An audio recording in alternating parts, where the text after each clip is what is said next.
Hello, everybody. How are you? I hope everything is okay. And let me introduce myself briefly. My name is Silvana, and I am a student from the teacher training course. I am in fourth year. Pertenezco a la carrera de inglés y el profesorado de inglés del Instituto Superior de Formación Docente número 41 de Adrogué. And let me begin by saying that in this video I will be talking about a catastrophe which fell upon Asia, Europe, the Middle East, and North Africa. And this event would change the course of history. The Black Death was an epidemic which devastated Europe at the end of the 14th century. The disease spread through animals, basically through fleas and rat parasites.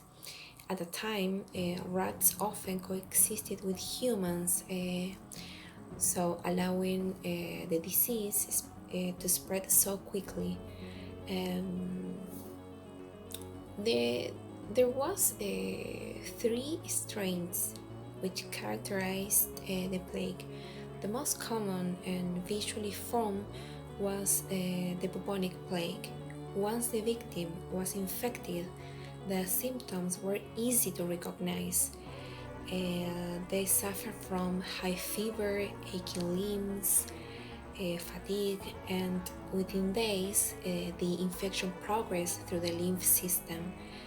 First, it infected the nodes, and then the lymph nodes in the neck, armpit, and groin would start to swell and turn black. Those black swelling gave the Black Death its name. The second form of the disease was the pneumonic plague. It occurs once the bubonic plague infected the lungs. This means that when the bacteria reach the lungs, so the pneumonic was the rarest form, and this can lead to death easily.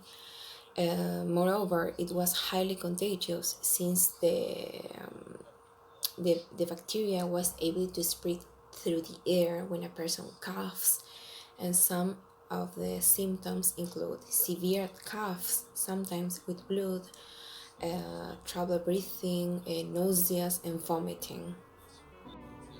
The third strain was the septicemic form. It occurred when the bacteria infected the body's circulatory system.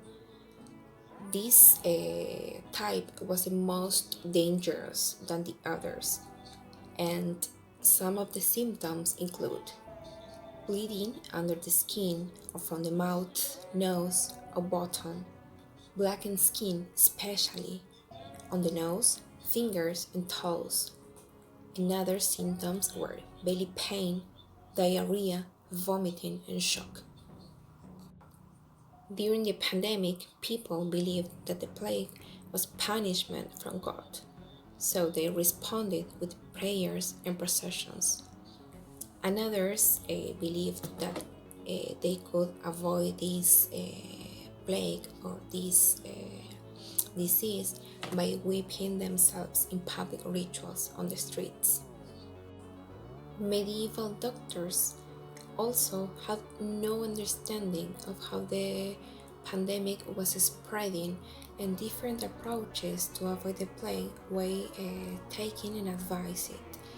These included methods as extreme as bathing in urine or vinegar, or even putting dead animals into the houses, because it was believed that a bad smell could help to avoid the disease.